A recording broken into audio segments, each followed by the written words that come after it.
If it is that we are doing business with the United States, then we must ensure that we know what is required to enter those borders. There is need for a clear understanding of international labeling standards and regulatory expectations, particularly in major export markets such as the United States. Accurate and compliant food labeling not only supports trade facilitation, but also enhances consumer confidence and market access. It is against that background that we at the Bureau of Standards Jamaica welcome you to today's session. Before we proceed further, allow me to share a few meeting reminders to help us have a smooth and productive session. We ask that all participants keep their microphones muted unless invited to speak.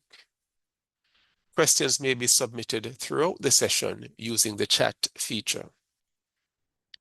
During the question and answer segment, participants may also use the raised hand feature if you wish to make a contribution, and we will acknowledge persons in the order in which they come. If cameras are enabled, we kindly ask that the backgrounds remain professional and non-distracting.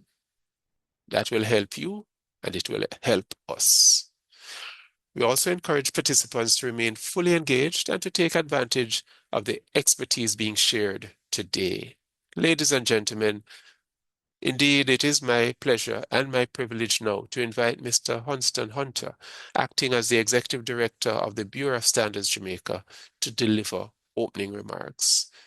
Mr. Hunter, the virtual floor is yours. Please go ahead. Thank you, Mr. Leng. Pleasant morning to everyone. All right, so I will offer remarks on behalf of our Executive Director, Dr. Belton Gooden, who is unavoidable absent from this proceedings. Distinguished representatives from government, ministries, departments, and agencies, members of the private sector, exporters, manufacturers, representatives of academia and research institutions, regional colleagues, ladies and gentlemen, good morning. On behalf of the Bureau of Standards Jamaica, it gives me great pleasure to warmly welcome you to today's webinar entitled Food Labeling Requirements and Initiatives. We are truly pleased to have such a diverse and distinguished audience joining us from Jamaica and across the wider Caribbean region. Your presence today reflects the growing recognition of the importance of standards, regulatory awareness, and market readiness in facilitating safe trade and strengthening competitiveness within international markets. Today's webinar comes at a particularly important time as food exporters and stakeholders continue to navigate an increasingly dynamic and evolving regulatory landscape.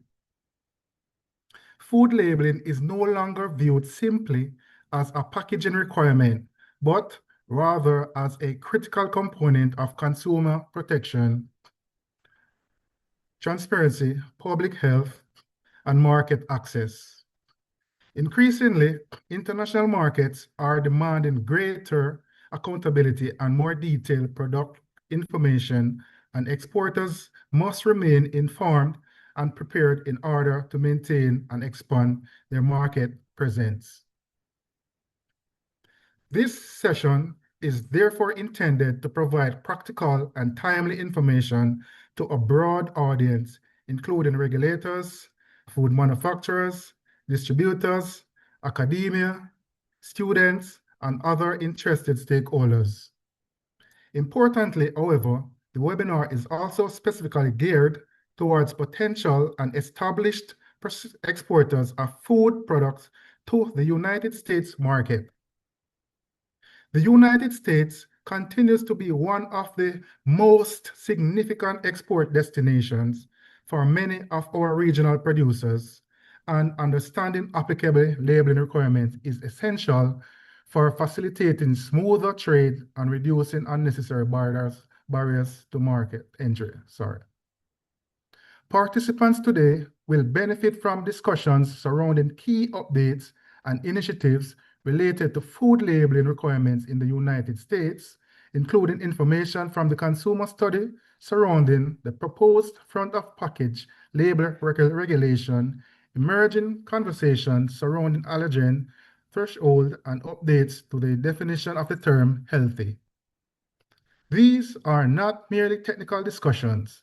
They represent important regulatory developments that can influence product formulation, packaging decisions, marketing claims, and ultimately consumer trust and purchasing decisions. Remaining informed on these developments allows businesses to make proactive adjustments and better position themselves within the marketplace. Ladies and gentlemen, today's webinar also stands as another example of the strong and long-lasting partnership among the Food and Drug Administration, the Inter-American Institute for Cooperation on Agriculture, and the Bureau of Standards Jamaica. Over the years, these institutions have collaborated on a number of initiatives aimed at strengthening food safety systems, enhancing regulatory understanding, improving technical capacity, and supporting exporters throughout the region. These partnerships have proven invaluable in helping stakeholders remain aware of international developments and better understand the expectations of key trading partners. The Bureau of Standards Jamaica remains committed to supporting industry through awareness building, technical guidance, stakeholder engagement, and the promotion of standards and conformity assessment systems that improve quality and facilitate trade. Through engagements such as today's webinar, we continue to provide opportunities for businesses and stakeholders to access current information directly from experts and regulators, while also fostering dialogue and collaboration among regional partners. We are especially pleased to welcome our regional stakeholders from across the Caribbean who have joined us today. Your participation underscored the shared interests and common challenges faced by our countries in strengthening today's safety systems and improving export readiness. As a small developing states operating within highly competitive global markets, regional cooperation and information sharing remain essential. By working together and learning from each other's experiences, we can collectively strengthen our ability to meet international requirements and improve the competitiveness of Caribbean products abroad. I would like to extend special greetings and appreciation to our colleagues from the Inter-American Institute for Cooperation on Agriculture and the Food and Drug Administration for their continued collaboration and support in facilitating knowledge-sharing initiatives such as this one. Your partnership and commitment to stakeholder engagement are deeply valued and continue to contribute significantly, strengthening awareness and technical capacity throughout the region. Permit me also to extend a very warm welcome to our featured presenter, who has graciously agreed to share his expertise and insights with us today. We are honored by your participation and grateful for your willingness to contribute to this important discussion. I am confident that participants will greatly benefit from the information and perspectives that will be shared during the course of this session. Our presenter will be formally introduced shortly. To all participants, I encourage you to actively engage throughout the webinar by listening carefully, taking notes, and utilizing the discussion opportunities available. Sessions such as these provide an excellent platform not only for learning, but also for strengthening networks, clarifying concerns, and identifying opportunities for improvement and collaboration. As we commence today's proceedings, let us continue to recognize the importance of maintaining strong regulatory awareness and building resilient food systems that support both consumer protection and economic growth. Throughout continued collaboration, capacity building, and information sharing, we can better equip our stakeholders to navigate evolving global requirements and successfully access international markets. Thank you once again for joining us today. I wish you a productive, informative, and engaging webinar. Thank you. Thank you, Mr. Hunter, for your presentation and for those opening, insightful comments and for underscoring, colleagues, the importance of standards, regulatory compliance, and international trade readiness. Mr. Hunter did speak to the fact that we are having quite a wide participation from across Jamaica and the region. We're really very happy to see the number of persons on, and I'm going to invite you, or I'm inviting all of us to just indicate the organizations with which we are associated or the countries with which we or the countries from which we come, so at least we have a sense of where the representation is. So as you go to rename, you can just indicate your name and your organization and or the country from which you come. Thank you so very much. I also need to just say to Mr. Hunter and to all of us that we are increasing our presentations today. So rather than one presenter, we actually have two. So this is giving you far more information, colleagues, today. So we move now into our technical presentations. And our first presenter is Dr. Douglas Ballantyne, Senior Science Advisor, Global Nutrition Policy at the United States Food and Drug Administration. Dr. Ballantyne leads international activities and multilateral issues related to the FDA's nutritional food labeling programs. He previously served as Director of Nutrition and Health for Unilever North America and was also a member of Unilever's Global Nutrition Leadership Team. Ladies and gentlemen, please join me in welcoming Dr. Douglas Ballantyne. Dr. Ballantyne, the floor is yours. Please go ahead, and thank you so very much for your time.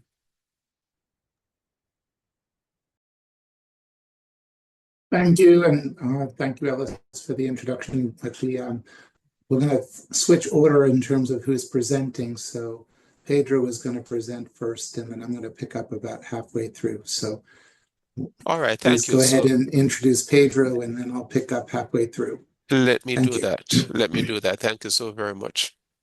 So we will hear from Pedro Cruz, who is a consumer safety officer in the Labeling Regulations Implementation Branch within the USFDA's Office of Nutrition and Food Labeling. He has a bachelor's degree in biology and a master of public health degree and has been with the FDA for approximately 13 years. Throughout his career, he has worked on a wide range of food labeling and regulatory issues, and today he will be presenting on FDA's efforts related to online food labeling information. Pedro, welcome. The floor is yours. Please go ahead. Good morning, Elias. Well, thank you. I hope everyone doing well. So my name is Pedro Cruz, and I'll be covering the first portion of the presentation.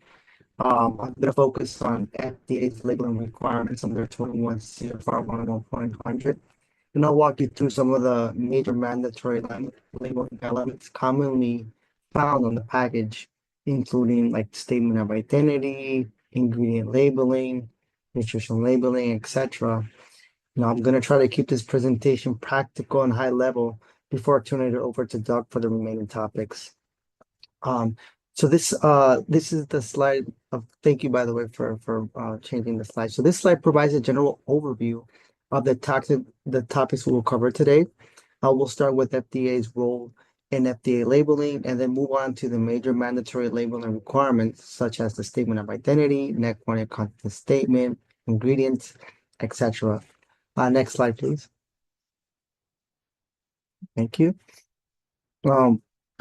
This slide provides a general overview and also what FDA regulates. So as you know, FDA regulates the labeling and safety of most packaged foods sold in the US. one of the major goals is helping ensure consumers receive truthful and not misleading information on food labels so they can make an informed purchases. Also, FDA works closely with agencies like USDA and FTC. And in general, FDA regulates most of the packaged foods while USDA regulates the majority of the meat and poultry products. Next slide, please. So this slide highlights the major labeling elements FDA generally requires on packaged foods. These include the statement of identity, the net quantity content statement, name and place of business, ingredient statement, nutrition labeling unless there's an exemption, and allergen labeling when applicable. So the next several slides will break these concepts down individually. Thank you. So the principal display panel, also known as the PDP, is generally the part of the package consumers are most likely to see at the time of purchase. In simple terms, this is usually the front of the package where the key information is displayed. Some packages may also have alternate PDPs depending on the package design, as you can see here in this illustration. Next slide, please. So there are two major pieces of information that FDA requires to be on the PDP. The first is the statement of identity, which is basically the name of the food. And then you're going to have the net quantity content statement, which tells the consumer how much food is in that package. Next slide, please. So the statement of identity is essentially name of the food product. FDA generally wants consumers to immediately understand the nature of the food they're purchasing. Sometimes the name is specifically established by a regulation or by a standard of identity. Like you can see here, butter.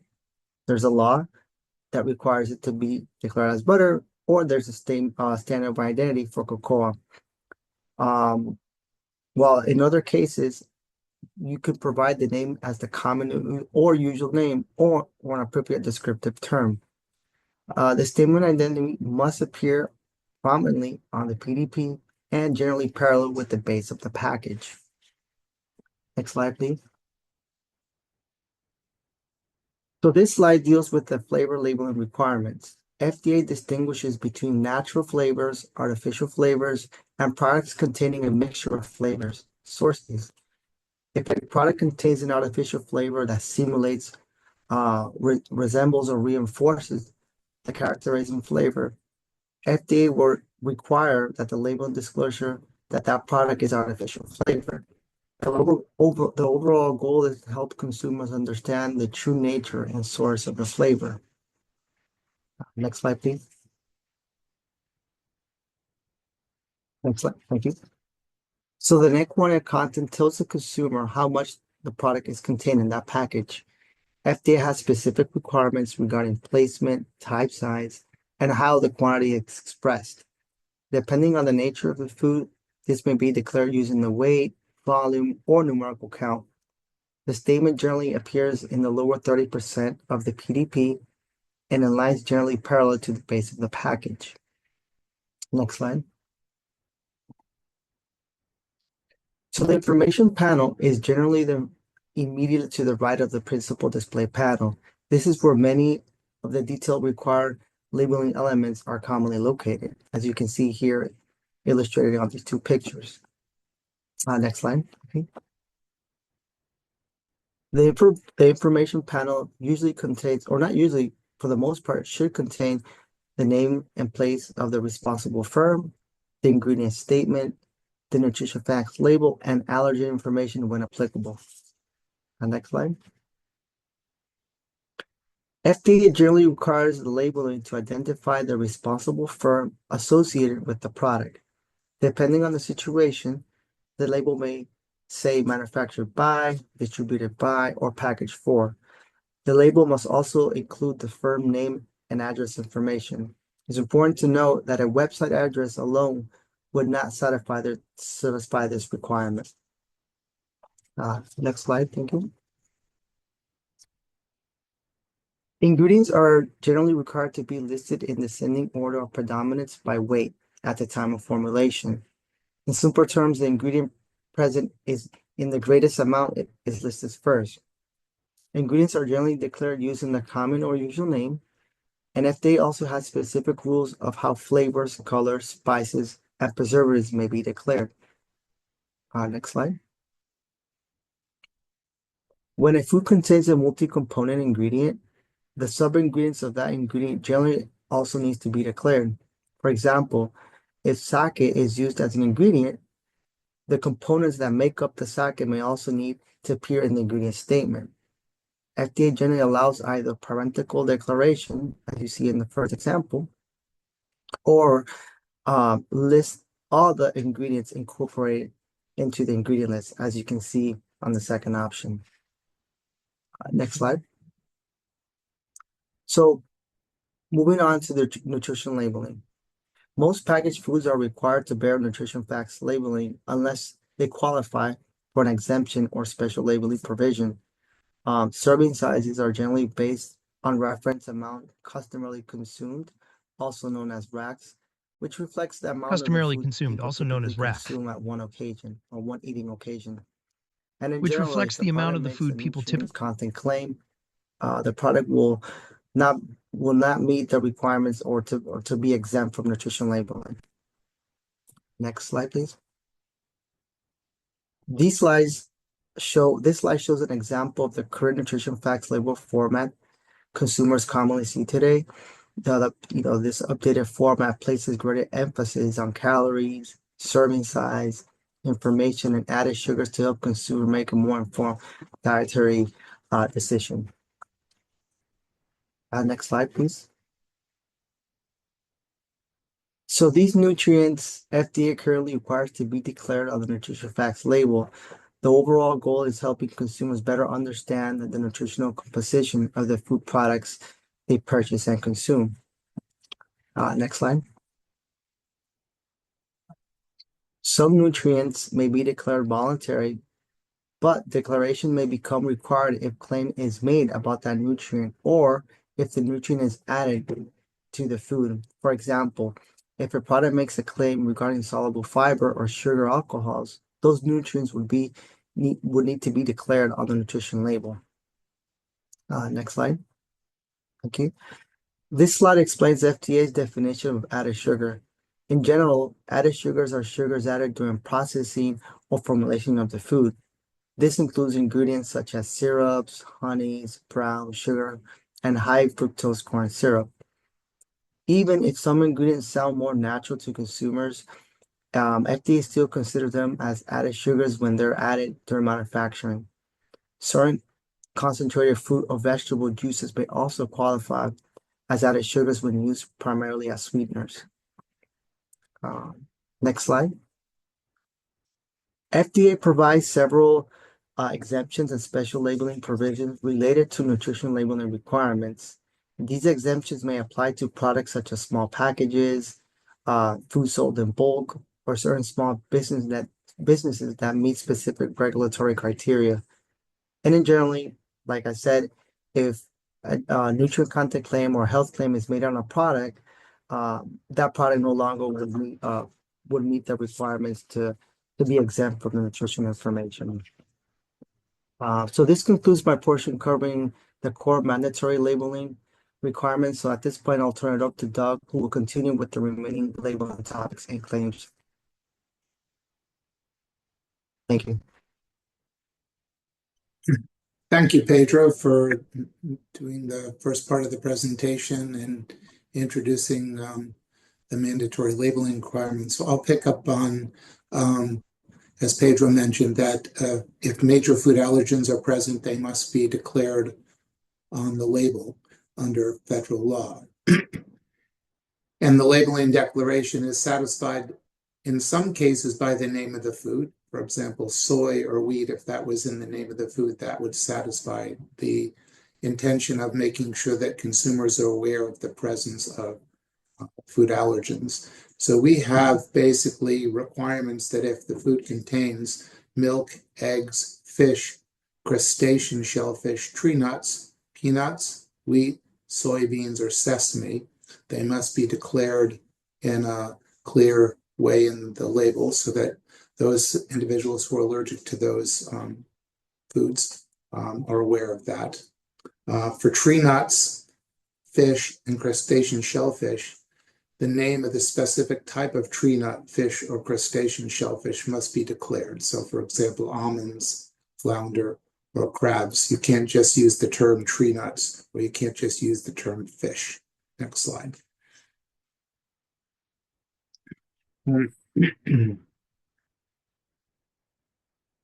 When a food allergen labeling is required, if a food ingredient that contains a protein derived from a major food allergen, it also needs to be declared, except for raw agricultural commodities such as fresh fruits and vegetables, or food ingredients exempt under a petition or notification process.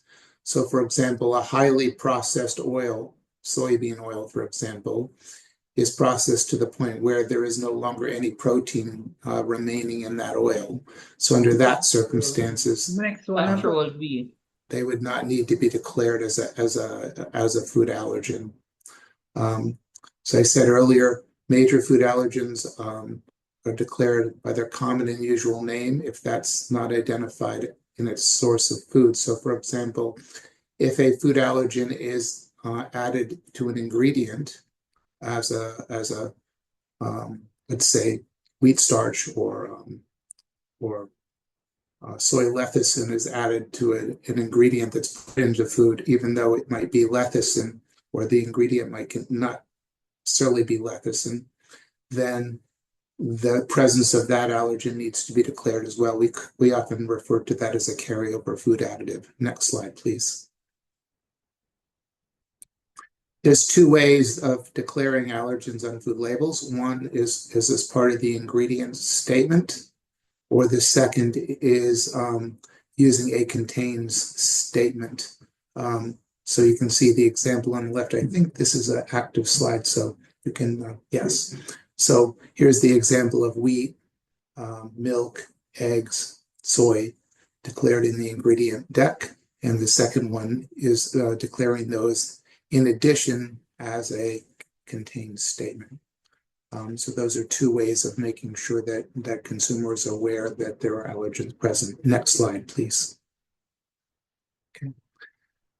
We also allow voluntarily advisory statements. So oftentimes there could be allergenic foods present due to cross contact, in which case manufacturers may voluntarily indicate that it may be present or be made in a facility that also processes food allergens.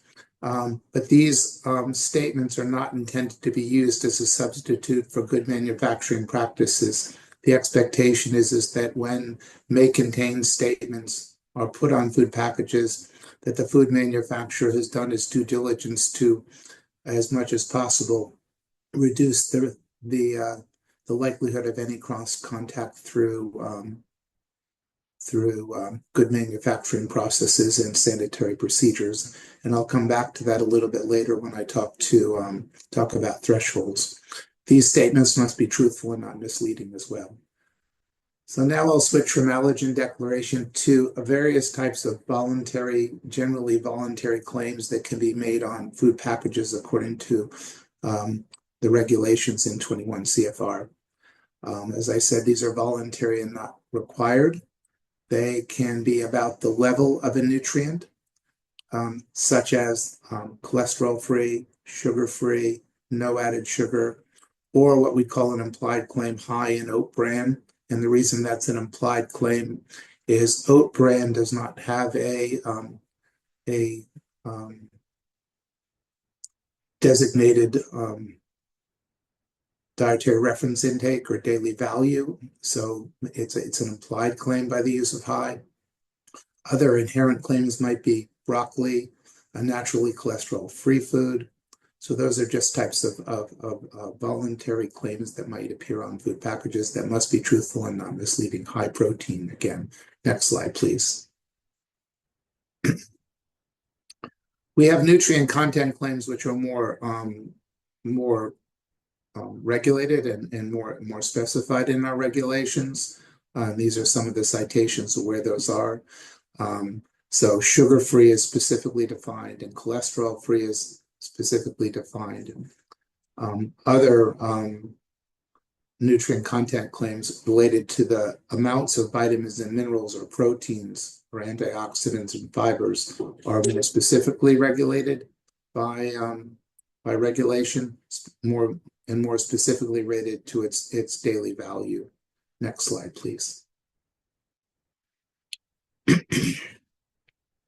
So for nutrient content claims, they must meet all the requirements for a claim, including nutrient levels. The levels are in serving sizes in the US. The serving sizes are based on what we call RACs, or reference amount customarily consumed. These are the typical amounts consumed by American consumers. Just back up one, please. There might be other regulations or disclosure statements. So if you make a positive statement about a particular nutrient, so let's just say you say cholesterol free, but that particular food happens to be relatively high in saturated fat, it must be disclosed that you must indicate to the consumer that they should see this nutrition facts information for saturated fat or that sort of thing. So you can't make a positive claim about something that might contain a high level of another nutrient that would be of concern from a nutrition or public health perspective. Next slide. As you heard earlier, I'll spend a few minutes just talking about the nutrient content claim healthy. This is a claim that's been considered to be a nutrient content claim, and it was initially established over 25 years ago. But at that particular time, it was very much a nutrient-focused claim, and it needed to be updated. So in 2022, we issued a proposed rule for an updated version of Healthy. We received many public comments to that proposed rule in our regulatory framework. We finalized that rule at the end of 2024. It became effective in April of 2025. And the full compliance date is 2028. So during the effective date and the compliance date, companies can continue to use the old definition of healthy, and companies can begin to use the new definition. But after February 25th, 2028, companies need to stop using the old definition. Next slide, please. The new healthy claim FERC is more aligned with food-based dietary guidelines. So in order to qualify for healthy, you must contain a meaningful amount of one or more of the following food groups: vegetables, fruits, dairy, protein foods, or whole grains. And you can't have too much of saturated fat, sodium, or added sugars. So if you have the food groups, but you have an excessive amount of those things, you're not able to declare your product as healthy. Both conditions are needed in order to be able to meet the healthy requirement. Next slide. One of the reasons that we went to a food-based or a food group-based framework was that many foods that were recommended by US dietary guidelines, such as olive oil, eggs, fatty fish, water, yogurt, nuts and seeds, were all products that would not be able to carry the healthy definition using the old framework, but now assuming that it contains enough of the food group and they don't contain excessive amounts of sugar or salt, they would be eligible to carry a healthy claim, and making it more aligned with recommendations from our dietary guidelines. Next slide, please. Now I'll move to what's called health claims. Health claims are voluntary, they're not required. They're claims that really communicate the association between a particular component or nutrient in the food or food material and a health or disease, but they are not considered to be statements about treatment or mitigation of disease. It is about reducing the risk of a particular chronic disease or situation. They must be granted by regulation, and they must be written into regulation after official review from the FDA before they can be authorized and used on food labels. Next slide, please. As I just said, health claims are authorized by regulations. An example of such a health claim might be adequate calcium and vitamin D as part of a well-balanced diet along with physical activity may reduce the risk of osteoporosis. So that's an example of one of the authorized health claims. Next slide, please. There is a unique way of getting health claims, which is known as FDAMA. These are claims based on authoritative statement by a recognized and appropriate scientific body. For example, the U.S. National Academy of Sciences and Medicine and its subdivision oftentimes do systematic reviews, and as a result of those systematic reviews, make very specific statements. So, for example, one was diets containing foods that are good sources of potassium and low in sodium may reduce the risk of high blood pressure and stroke. This was an example of a health claim that came into being due to the FDAMA approach. Next slide, please.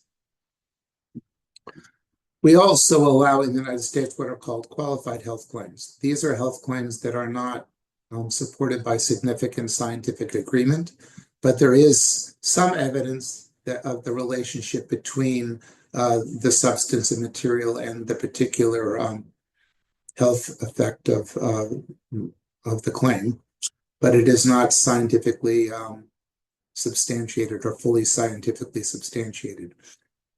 So this is an example of a qualified health claim. Scientific evidence suggests but does not prove that eating 1.5 ounces per day of most nuts, such as you might put in almonds, as part of a diet low in saturated fat and cholesterol may reduce the risk of heart disease.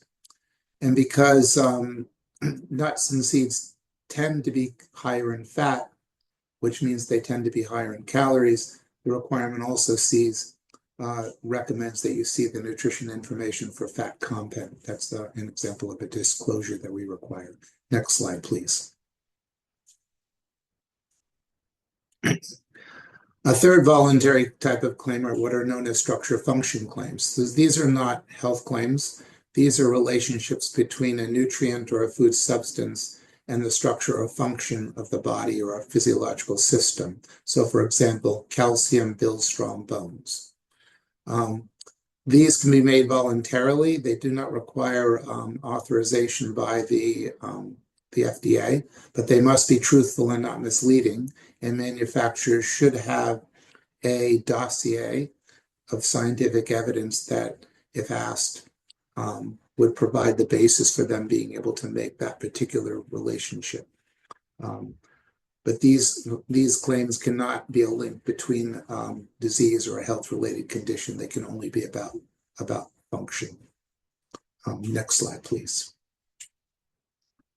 Other claims that we allow, free is not defined, which means the complete absence of a substance in the United States. So soy-free, artificial color-free, caffeine-free, essentially means there's an absence of those substances in a food. As Pedro said earlier, FDA considers all color additives to be artificial colors, and claims must be truthful and not misleading. So general claims are held to a standard of truthful and not misleading. Next slide, please.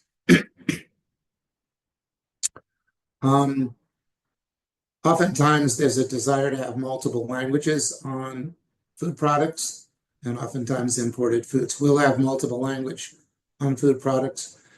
All required labeling information that Pedro shared with you at the beginning of this presentation must appear in the on the label in the appropriate places in English. If the label has a representation in a second language, then all of the required label information must also be present in the second language, so that all information is required for people looking at additional languages. Next slide, please. Online labeling. As you're probably quite aware, e-commerce and purchasing of food products online is now very common. It's become very, very large part of consumer trade in the United States, and as far as we know, it's internationally as well. Just to note, at Codex Alimentarius, we have finished a guideline in the Codex Committee on Food Labeling about nutrition labeling in e-commerce as a reference. So if you can find that on the Codex website. And FDA is currently in the has issued a request for information about labeling in e-commerce.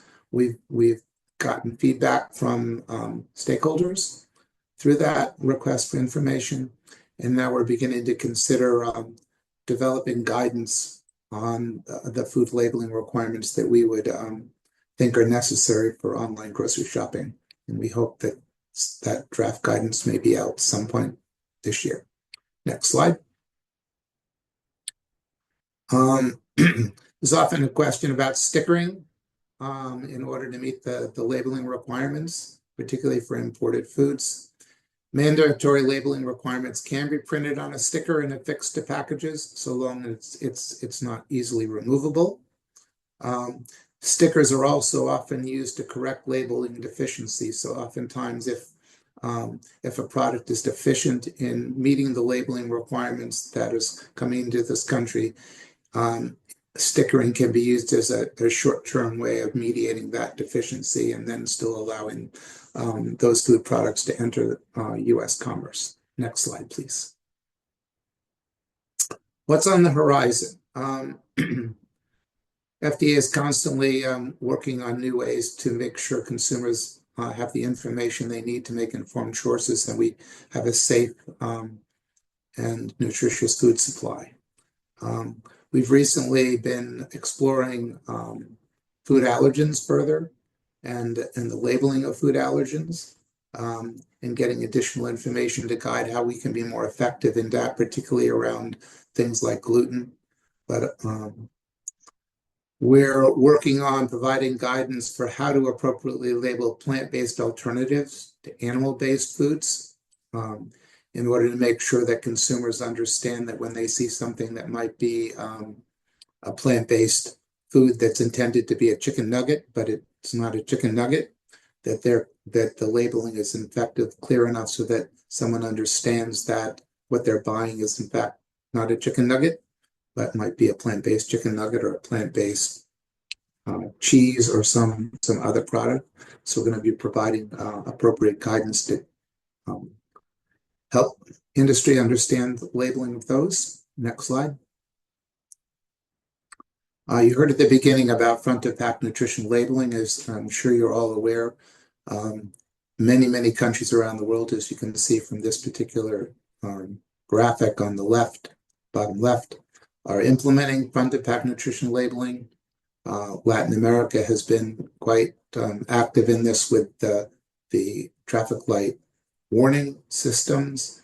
Canada has introduced its front-of-pack nutrition labeling system, which is just coming into compliance this year. But then there's other schemes in the rest of the world being used as well.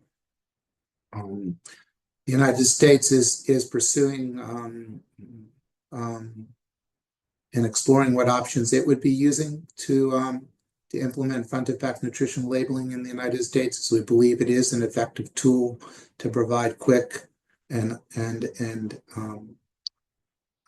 quick information to consumers at point of purchase and guide informed selection of foods, hopefully helping to improve the healthfulness of dietary patterns. The one we've proposed in the proposed rule is the one on the right. We call it the Nutrition Information Box. It simply provides a quick glance at the level of saturated fat, sodium, and added sugars. We've picked those because those are the three nutrients that are most of concern from a public health perspective in reducing NCD risk. We also are having the percent daily value and categorizing the level of those nutrients from the low, medium, and high. Next slide, please. We arrived at that option through initially a series of focus group testing that we did, exploring many of the different schemes that you saw on the first slide from around the world. to getting feedback from American consumers on what they thought about the different ones. And then after we narrowed that down through focus group testings, we did a large quantitative study with over 10,000 American consumers from a variety of socioeconomic classes and education, to make sure that those who would be less nutritionally literate or less numerically literate would also be able to understand the information and be able to use that information to understand and make decisions about the food that they're purchasing. So we tested what we called a guideline, a daily amount, which is simply a factual system. We tested what we call the nutrition information boxes with color coding. We tested it with and without the % daily value. And as I said in the first one, the one that came out the best was the high, medium, and low with the % daily value. So color we found didn't improve, and in some cases actually decreased the usefulness to consumers, because the color wasn't always being able to interpret it in the same way. So we came to the nutrition information box, which is on the lower left here. So we have issued a proposed rule.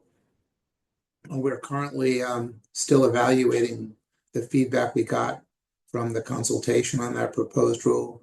And we're in the point now of still determining whether or not we'll finalize the option that we issued in the proposed rule, or whether we need to make modifications to that option, or whether we might need to propose a different option. So we're currently in that phase of deciding next steps. We hope to begin to move forward on that at some point this year, but it is a commitment of the agency to continue to progress regulations on front-of-pack nutrition labeling. Next slide. The other thing we're working on, I started my presentation with food allergens. One of the things that Codex Alimentarius has just finished working on is how you might apply thresholds to management of food allergens, including precautionary allergen labeling. The US has been starting to explore how it might also apply thresholds and their applications to how we manage food allergens, from whether or not it's necessary to require a recall, or wouldn't be required to have a recall, or how we would guide a variety of different labeling requirements for allergens. So that's something that we just finished a virtual public meeting and listening session. That information is available on the FDA website for those that might want to spend quite a bit of time looking and learning about what feedback we got from that public meeting. We're also updating the guidance we have currently for major food allergen labeling and cross-contact, updating that so that it's clear for manufacturers of how to manage cross-contact and how to declare that in food labeling. And in addition, updating hazard analysis and risk through preventive controls as well of food allergen and other safety factors. Next slide. We do have a variety of resources available to you that you can access from the web. There's a food labeling guide that provides an overview of much of what Pedro shared early in this presentation. There's guidance on the recently updated changes to the nutrition facts label claims, allergen labeling, and overall the major code of federal regulations, which is in part 101 of the CFR. Next slide, please.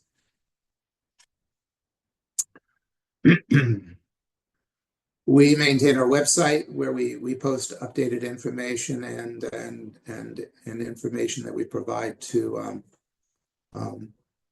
stakeholders. So if you go to our website, you can find that. There are also nutrition sections to the website where we keep updated information of nutrition work that we're doing at FDA, in addition to other work. Next slide, please.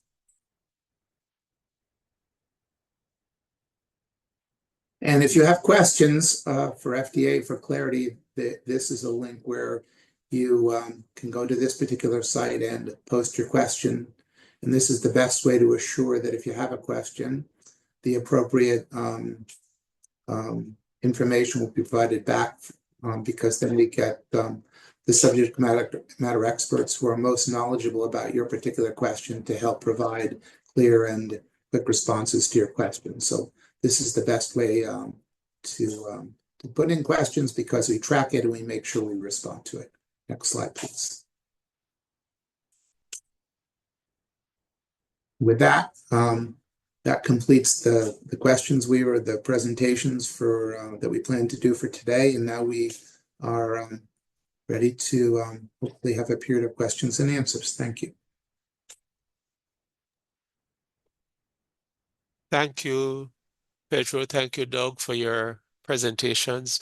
Lots of information there, very useful information, certainly for our producers of processed food, and particularly for those who export to the USA. So we are happy that you're here. I'm sure that there are questions, and I've seen a few questions coming in the chat. So let us see if we can identify some of the questions. As we know, because of the volume of messages in the chat, sometimes we might overlook, and we don't want to do that necessarily. And in the same breath, asking if there is anyone who wants to raise your hand for us to acknowledge you, please do that so that we can begin the questions. So the very first question I'm seeing, or statement, I'd like access to this PowerPoint if possible. Is this something that the USFDA will do? Will you share the PowerPoint? We know that we will make the recording available, but will you be able to share the PowerPoint? I'm going to ask that person, Denise, if you could just mute. Yes. Doug or Pedro, can you just respond to the question there of the PowerPoint being shared? And then I'm going to see there's another question just above that speaks to, I don't have a microphone. For very small labels, is it permitted? I'm wondering, is it permitted to use a QR code where the consumer can see more information, specifying what goes onto the label and what is in the QR code? How can you respond to that? Yeah, which one, I'm sorry, which one do you want me to, we're gonna address first the allergen one? We're doing it by order, right? Well, the first question is, I was just taking a question from the chat which spoke to use of QR codes where in the Okay, I absence can of answer space. that one. Yeah, I can answer that right now. Yeah, regarding the QR codes, we've gotten that question from consumers, industry, and basically our response is that the required elements that have to appear on the package, those are requirements already established under 101.100. So when talking about Q codes, you can have a Q code on a package. However, you cannot use the Q code in lieu of the required information that must be on the package, right? If you want to add it, we see that as an option, right? As something that's optional, but you can't, for example, have a package and say, oh, look at the Q code for the nutrition information, right? That's something you can't do. You can have the nutrition information on the package, and if you want, as optional, also having the QR code. But again, I want to emphasize that you cannot substitute the QR code for the required labeling. I hope that answers the question. Certainly. So, And I think just one other thing, and maybe Pedro can add more. We do have, we didn't cover it, but there are exemptions from some of the information for very small packages. They still have to have some of the key elements, like on the front of pack, the name, statement of identity, net contents, ingredient information, but other things on very small packages don't have to be provided, but that information could be provided voluntarily through a QR code. Things like allergen labeling you need to have on the package. So there are some exemptions for small packs on the information, and then the rest could be provided voluntarily. All right, thanks for that, Doug and Pedro. I'm just going through the chat and we can just go through as well and pick up any Okay, so questions. Sterling, I can help Right. with that. Thank you There's so a much. question, no problem. There's a question from Trudy Gordon. A question from the allergen advisory statement section. Highly refined oils are exempt from allergen labeling since the protein would be denatured. Would this rationale also apply to soy lecithin? The presenters seem to indicate that allergen labeling required, seem to indicate that allergen labeling required for soy lecithin. That's the question. So at the current time, as I said, you can apply to the United States for a petition that would exempt a highly processed food from declaration.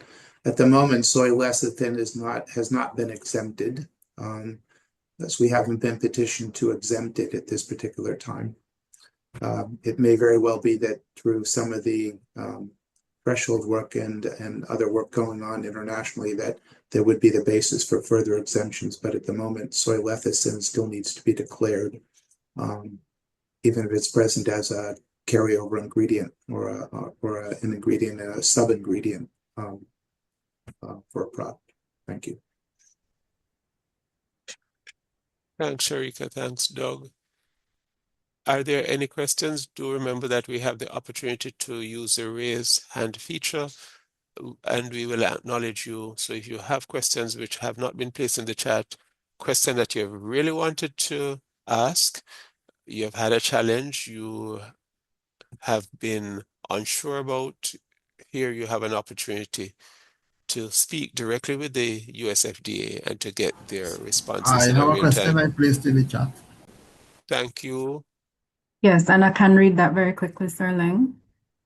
Please go ahead. Sure. Would this proposed front of package nutrition labeling rule apply to imported dry noodle products such as chow mein if the product is exported to the US retail market? And should the nutrient values be assessed based on the product as packaged or based on the product as prepared by the consumer, especially when the consumers may cook it with oil, sauces, seasoning, vegetables, or protein? That's the question. I can answer that for now. It's only a proposed rule, so it's not a final rule at this point in time. So there's no requirement for front-of-pack nutrition labeling for any food product being imported into the US at this point in time. When we finalize a front-of-pack nutrition labeling rule, there will be as I share with you with some other things, there will be an effective date and then a compliance date, giving manufacturers time to comply with the new rule. But yes, if it was finalized, then dry noodle products would need to comply with having the front-of-pack nutrition labeling on their product.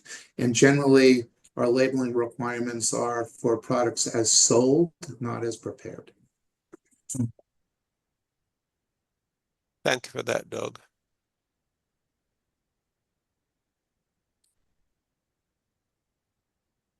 Are there any other questions? Seems as if your presentations, Doug and Pedro, were very clear to the point, and we now have Carlton Lawrence I have of one more Nature question. Foods. Or we'll just ask you to hold. We acknowledge Carlton and allow Carlton to go, and then we'll come back to you. Since Thank there you. is. Good. Thank you. Good morning, everyone. Piggybacking on that last question, my product requires some preparation. In my nutrition listing, do I list my weight and values pre-cooked or post-cooked? Is that dry or prepared? Thank you. So as I mentioned just before, the nutrition facts labels and foods are as per what is in the package, not as prepared. Thank you. So Carlton, at the point of leaving your space, that is what the details need to be about when it leaves your factory space. And there are, I mean, there are what we call multi-pack products or products that are in joint presentation where you might have noodles and a sauce and you know 3 or 4 different components in it, and there's specific labeling requirements to make sure that all of that and all the information for all of the food in a package is provided, but they're similar in terms of the individual components, but they do need to be provided clearly so consumers are aware of all of the contents in that particular package, but they're as sold, not as prepared. Thanks for that, Doug. And Sincerus, I'm hoping I'm calling that correctly. Sincerus had a question. Could you please go ahead with that question now? I see you've also put something in the chat. Yes. So since noodle products can sometimes have higher sodium levels, how will FDA determine whether sodium is classified as low, medium, or high on the front of the package label?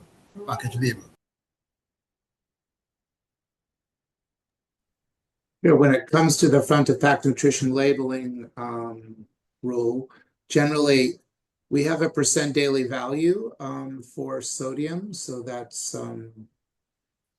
2,300 milligrams per day. So low is generally considered to be 5% or less of that. High is considered to be 20% or more of that, and medium is considered to be in the middle.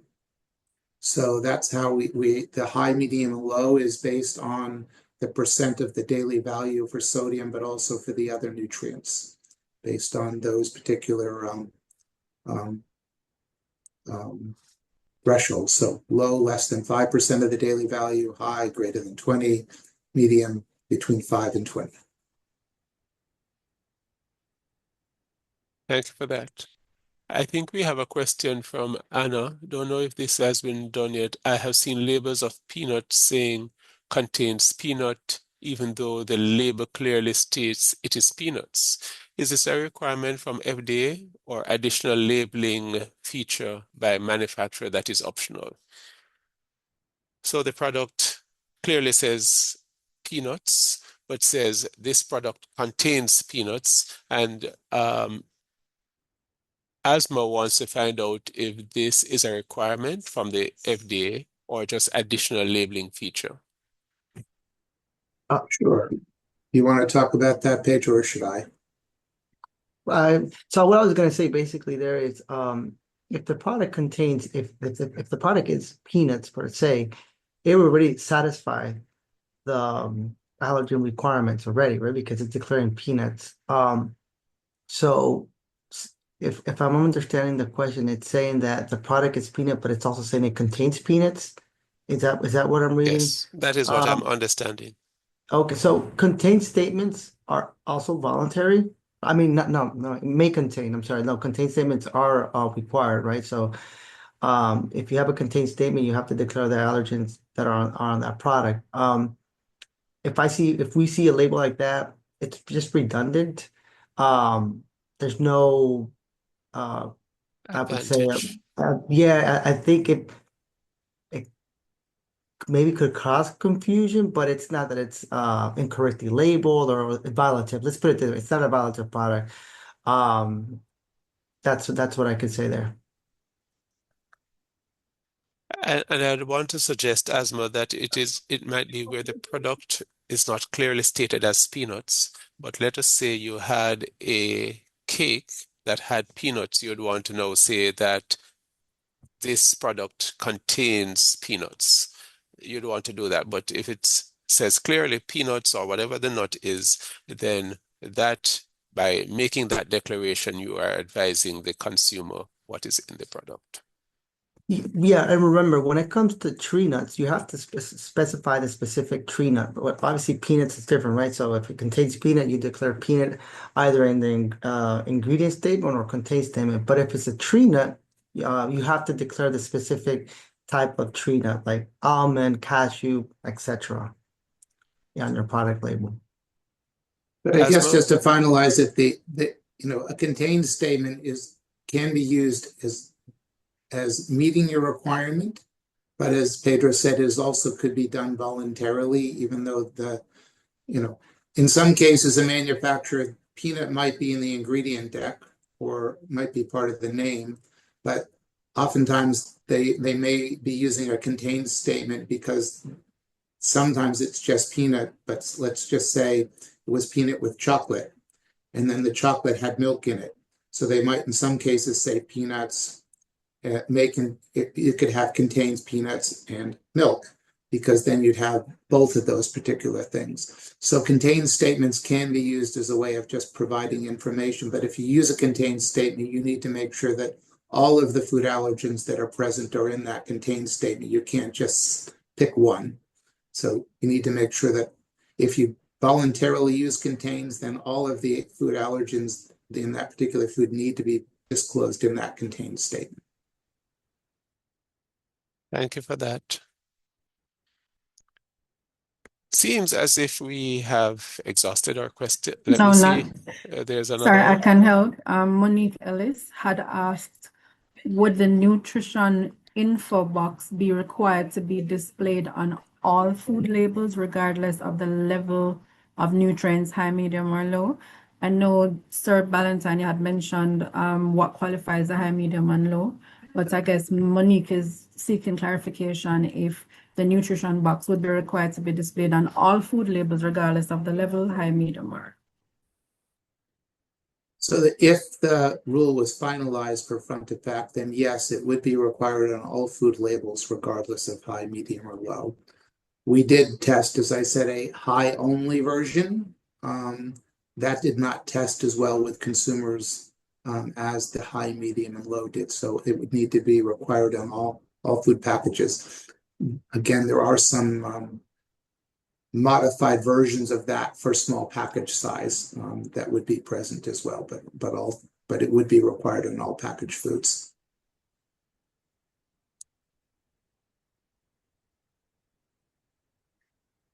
Thank you. Thank you, Doug. Seeing another question. This is from Glenn Sanchez from Dominican Republic. Could you please clarify what the expected compliance timeline will be once the rule is finalized? I can't tell you what it's going to be because it's usually set at the time that the rule is finalized. And generally speaking, we have a compliance date for large manufacturers and a somewhat longer compliance date for smaller businesses. How many years it will be, I can't tell you right now. It probably would range from anywhere from 2 to 4, but we won't set that till we finalize.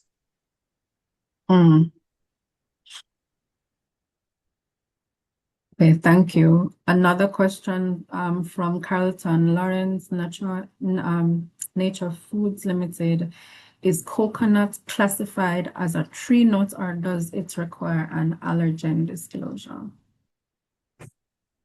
So FDA no longer has classified coconut as an allergen. So if you have a product that contains coconut, you would just declare it. If it's obviously formulated with that product, we would expect it to be in the ingredient statement. But again, it would not be a requirement to be declared under allergen requirement because again, it's no longer an allergen. Thanks for that. One final question I'm seeing from Sarah Stamp-Bonnick. If I am exporting fresh fruits and vegetables washed and packaged to the US, what labeling requirements am I obliged to meet?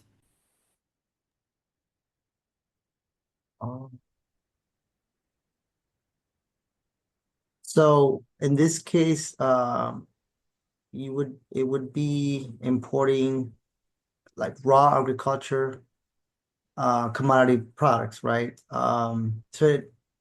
So it really depends how that product is being packaged, right?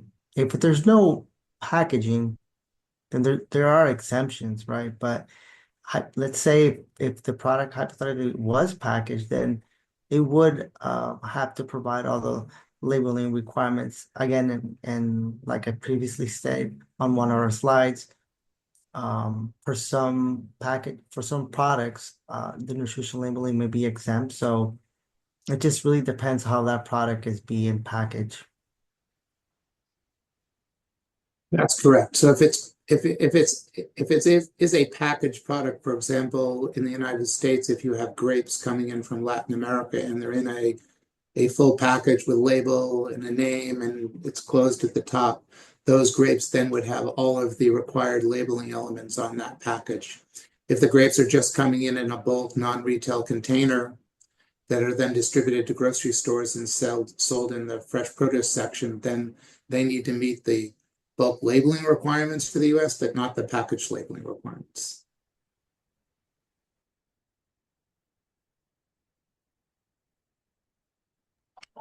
All right. I'm also seeing from Carlton Lawrence again, is it likely that the US FOPL will require allergen disclosure on the front of label?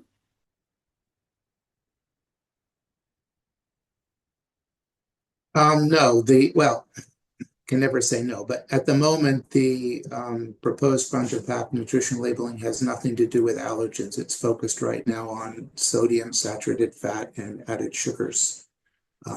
The labeling requirements, the allergen requirements are distinctly in separate rules, and we deal with that through separate regulation.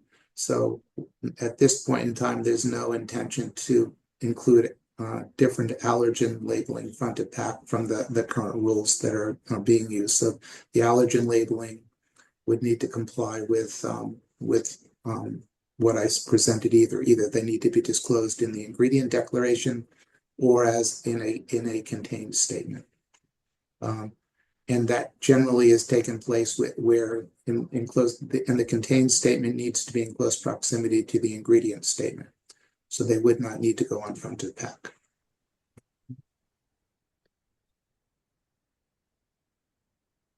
I Thank am you. seeing, One sorry, final question you said? sir, I'm also seeing one Is from, CMOS considered yes, an allergen? Good my product morning. is pasteurized and contains CMOS as an ingredient, is using a contains statement required or voluntary. So moss is not one of the 9 allergens that are required to be declared on product labels. So if a product contains moss, again, it's not considered an allergen, so it would just have to be declared in order of predominance on the formulation. Regarding contained statement or voluntary, which is a may contain statement. Again, these are not, we don't consider moss as an allergen, so we would not expect to see it in a contained statement or a may contain statement. Just to follow up on that, what Pedro said is correct. So CMOS wouldn't need to be declared as an allergen directly. The one thing that we've seen internationally is that because it's a marine product, there's often risk of cross contact from fish or crustacea protein because of the nature of the manufacturing processes in the supply chain. So the one thing to just be careful of is that there could be cross contact, and in that case, you probably should voluntarily use a may contain statement to inform consumers that the possibility of that cross contact.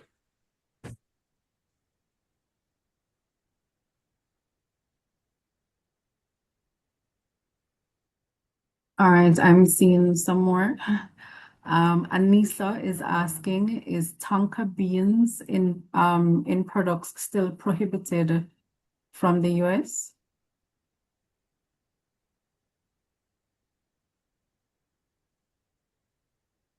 That's one, I'm not familiar with tonka beans, so unless Pedro is, that's not one that if it's been prohibited, I'm not aware that anything has changed that would allow it, and anything recently that I've seen coming across my desk. Yeah, exactly. And I'm not sure if the question was more in regard of allergen related, but if it's just an ingredient, we also have an office that regulates Yes. new ingredients. So let's say this was a new ingredient, that's where they also have grasp for the notifications. But again, if it's related to an allergen, that's not an allergen. So I don't see it being prohibited at this point.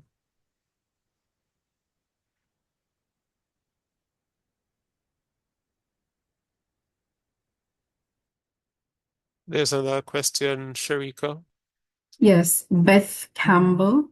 If I am exporting all natural juices, cold pressed, and I meet the labeling requirements for the BSJ, what added requirements would be required for the FDA?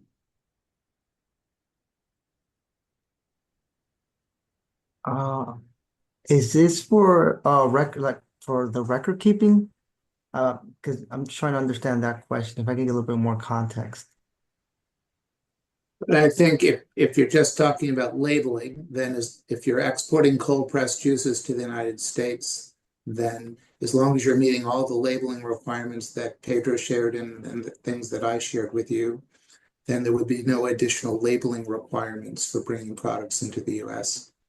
There could be issues related to we've recently updated our Food Modernization and Safety Act through to assure food safety things. So there could be things with food safety that would need to be complied with, but from a labeling perspective, you need to comply with the labeling rules that we've shared with you today. And just to underscore a bit that the labeling rules through the standards in Jamaica, while we will have some basic information, the information being shared here today is for access to the US market. And so having met what is required for the BSJ or for local market, you still have to do what is required for the US market. And this is what was presented earlier. That is what you would need to do, exporting to the US. And so, for example, nutritional information must be included. Thanks. I think something else popped in, or no? All right. I think Peter might be coming with a question. She has just said hi. So there may be a question. Peter, are you able to, Peter, are you able to open your mic and to raise your question? Are you hearing me? Yes, please go ahead. Hi.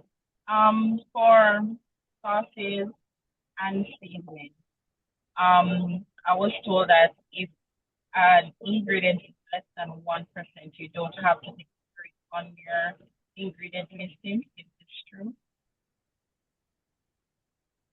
If you have ingredients less than 1%, you don't need to include it. Is that what you're asking? Yes.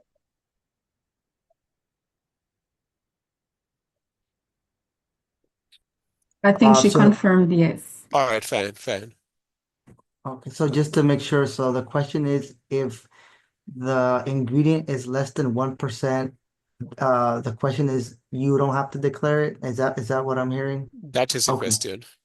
Okay, so when it comes to ingredient labeling, for the US, like I previously stated, you have to declare in all your ingredients in order of predominance. However, there is a provision that states that less than 2%, you don't have to declare it in order of predominance. Now, we don't have any requirements or regulations that say that if it's 1%, you are exempt from declaring it. You have to declare it. Again, anything less than 2% can be declared, but it doesn't have to meet the requirement of being in order of predominance. I hope that answers the question. Yeah, so So just to clarify that, if it's an ingredient that is intentionally added as an ingredient to the food, even though it's at less than 1% or less, it's an ingredient that's added to manufacture that food, and it needs to be in the ingredient declaration.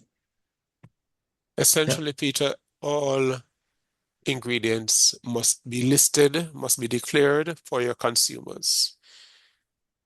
And you can't, right? So Beg your spices. pardon? Could you repeat?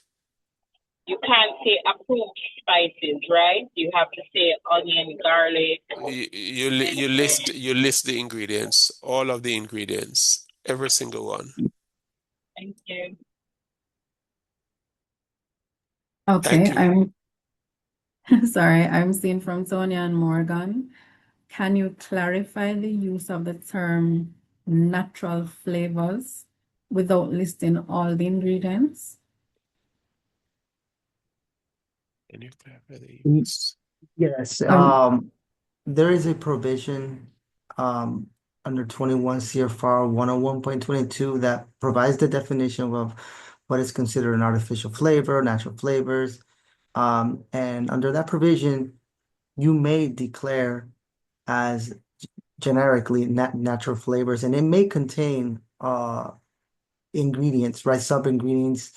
But that provision does allow to declare natural flavors as general without listing all the specific natural flavors that make the component of the natural flavor. So yes, you may declare natural flavors as generic.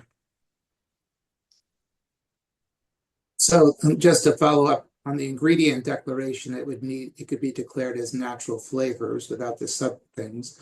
But as Pedro said on the front of package, where he showed you, it also is important that you then differentiate that the presence of those flavors would need to be also declared front of package, and what those flavors were intended to do, whether that's a strawberry with natural strawberry flavor or natural pineapple flavor. So that's on the front of pack, but then the ingredient deck, it could just say natural flavors or natural pineapple flavors or whatever characterizing flavor it was.